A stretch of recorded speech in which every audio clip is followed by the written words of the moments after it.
Tim dari Kementerian Lingkungan Hidup melaksanakan verifikasi lapangan program Kampung Iklim Proklim kategori utama tingkat nasional 2025 di RW 2, Kelurahan Tugu Utara, Koja, Jakarta Utara pada Kamis 31 Juli 2025. Turut hadir, Kasudin Lingkungan Hidup Jakarta Utara Edi Mulyanto, beserta jajaran Camat Koja Samsu Rijal Kadafi, Wakil Camat Koja Yuni, Lurah Tugu Utara Sigit Rianto, beserta jajaran Ketua LMK Tugu Utara Ridwan Doda, perwakilan PKLH Kota Jakarta Utara, Imam, Wakil Ketua Dekot Iwan Darmawan, Ketua RW 2 Sahmat Wijaya beserta perwakilan Dinas Lingkungan Hidup, Kader Dasawisma dan PKK.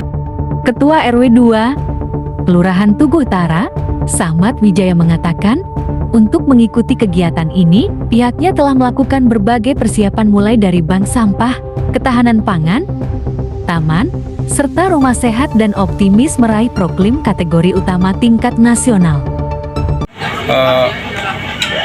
Proklim tingkat nasional kategori utama tahun 2025, mudah-mudahan semua berjalan lancar. Iya Pak, ada persiapan apa Pak yang dilakukan untuk menghadapi lomba ini Pak? Sejauh ini kita sudah siapkan terkait mengenai bank sampah, terkait ketahanan pangan, terkait taman dan juga rumah sehat. Semuanya kita siapkan untuk kegiatan proklim tingkat nasional ini. Ya, optimis nggak Pak untuk bisa meraih yang terbaik di ajang ini Pak? Insya Allah kita semua sudah berusaha seikhtiar semaksimal mungkin, baik ketua RW, baik pengurus RT, kader-kader dan juga warga mendukung semua untuk kegiatan ini. Insya Allah kita usaha semaksimal mungkin bisa yang terbaik. Ya. Pak, di wilayah Kecamatan Koja ini ada berapa titik Pak yang mengikuti proklim ini? Kecamatan Koja hanya satu, hanya RW 2 Kelurahan Tugu Utara. Ya. Harapan Bapak Pak apa Pak ke depan Pak? Harapan kami ke depan mudah-mudahan kegiatan ini benar-benar membawa dampak positif untuk wilayah kami, RW 02 khususnya dan umumnya di Kecamatan Koja dan DKI Jakarta, supaya ke depan wilayah-wilayah itu selalu melestarikan kebersihan, melestarikan keindahan taman dan sebagainya. Terima kasih Pak. Sementara itu, Kasudin Lingkungan Hidup Jakarta Utara, Edi Mulyanto mengatakan, untuk Jakarta Utara mengusulkan 6 ada di setiap kecamatan dan 1 proklim lestari. Kita waktu itu ngusulin 6, tiap kecamatan ada dan 1 lestari, tapi ternyata yang dari ribuan, kemarin saya dengar ada 1000 berapa ya, 1300-an ya Mas ya. Ternyata yang sudah menurut seleksinya cuma tinggal 319 ya. Tinggal 319 se-Indonesia loh. Jadi termasuk berbangga Pak RW 02 ya. Ini dari ribuan terseleksi lagi tinggal 300-an ya se-Indonesia ya. Hari ini selamat datang Mas Alfian dengan Mas Fajar ya, datang ke Tugu Utara RW 2. Perlu saya sampaikan di sini, ini saya 7 bulan ke belakang ini saya selalu didatengin sama bosnya Mas Alfian nih, namanya Pak Hani Faisal. Kenapa? Karena ya kata Dewan Kota, karena ada semutnya kayaknya di Jakarta Utara. Iya benar ya Pak Dewan, Pak Dekot ya. Apa sih semutnya? Ternyata Jakarta Utara dijadikan role model, best practice, percontohan, roadmap. Oh, apalagi itu sebutannya, pengolahan sampah perkotaan se-Indonesia. Tuh Bu, coba bayangin Bu, Jakarta Utara loh. Saya juga nggak habis pikir, kok Ibu tepuk tangannya tak lagu aku tepuk tangannya keras aja nggak apa-apa Bu ya, karena dari sekian ratus kota, mungkin saya kemarin ikut Apeksi Mas Alfian di Surabaya bareng sama Pak Menteri. Pak Menteri jadi salah satu speaker narasumber. Isinya bilangnya gini, ngambil tema Pak Menteri itu adalah Indonesia darurat sampah, bagaimana penanganannya. Nah, adanya di utara, semua itu harus diutarakan, benar nggak Pak? Iya, semua itu harus diutarakan. Jadi pengolahan sampah se-Indonesia, Jakarta. Jadi Pak Menteri itu pertama kali datang, Mas, pertama kali habis retret, ya tahu kan retret ya, ospeknya Menteri lah, itu di Bantar Gebang. Langsung datang Pak Menteri ke Bantar Gebang. Habis dari Magelang, retret dari bandara, dia bukan turun ke rumahnya dulu pulang, langsung ke Bantar Gebang. Bantar Gebang ada apa sih? TPA-nya Jakarta. Ya. Sekarang lagi kondisinya baik-baik saja sih, ya. Tapi sudah nggak aman lagi untuk dibuangin sampah. Makanya saya sekalian nih, bahwa Jakarta kalau sudah dikuasain, kata Pak Menteri nih, sedikit saya simak omongannya Pak Menteri, Pak Hanif Faisal. Jakarta kalau sudah dikuasain pengolahan sampahnya, se-Indonesia bisa kita pegang. Tuh.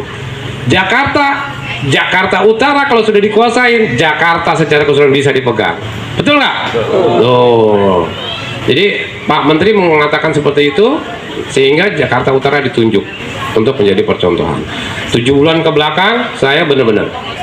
Dan alhamdulillah kemarin saya ikut rapat dengan Pak Kadis saya, Pak Asep, bosnya Pak Lutfi, ya, tentang persiapan Adipura nih, Bu Wakil, Pak Lurah.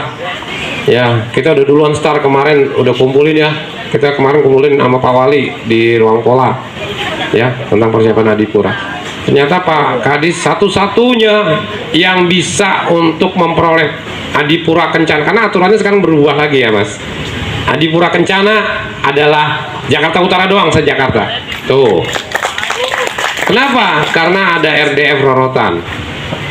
Sehingga Jakarta, apalagi sekarang Mas Alfian, kita sudah menyetingin sama para lurah dan camat sampai ke level tingkat RT dan RW tentang pengolahan sampah tadi. Di tempat yang sama, Ketua Tim Verifikator dari Kementerian Lingkungan Hidup, Alfian menuturkan, pihaknya memahami saat ini terjadi perubahan iklim. Kita memahami bahwa saat ini terjadi perubahan iklim ya. Dampak lingkungan, ya perubahan iklim ini bukan kita yang melakukan, bukan sepenuhnya hal kita. Kalau kita bilang perubahan iklim ya Bapak Ibu, emisi gas rumah kaca yang terjadi ini banyakkan dari masa industri, dari pelaku industri, tapi yang kena dampak siapa? Ya kita semua yang kena dampaknya. Industri di belahan bumi lain mengakibatkan emisi yang besar, meningkatkan suhu bumi, sehingga dampaknya ke kita. Nah, namun kita tidak bisa berdiam diri. Kita perlu untuk beradaptasi. Kita perlu untuk mempertahankan diri dari kondisi yang ada. Dan tentu kita perlu untuk meningkatkan upaya agar kita mampu menurunkan emisi itu di tahap kitanya. Kita juga masyarakat ada andil untuk menghasilkan emisi, yaitu emisi misalkan dari limbah, dari pengguna energi lampu, perangkat elektronik yang kita gunakan sehari-hari, itu merupakan salah satu sumber emisi yang terbesar ya di Indonesia sendiri, dan di secara umum di dunia global. Emisi terbesar itu emisi dari sektor energi, pembangkit listrik Bapak Ibu. Nah, itu yang menjadi penyebab perubahan iklim. Nah, suhu yang meningkat bisa meningkatkan curah hujan. Nah, bisa meningkatkan risiko banjir dan bisa meningkatkan kenaikan air laut. Saat ini Bapak Ibu semua, kita perlu menyadari bahwa kenaikan suhu iklim ini 1 derajat dari sebelum adanya industri. Naiknya 1 derajat Bapak Ibu. Dan dampaknya kita bisa lihat, musim hujan banjir di mana-mana, musim kering kebakaran di mana-mana. Seperti tadi Pak Kasudin sampaikan ya, kalau yang kita musim kemarau basah, tapi masih ada kebakaran hutan lahan ya. Walaupun ya mungkin saat ini sebentar diduga ada kesengajaan ya.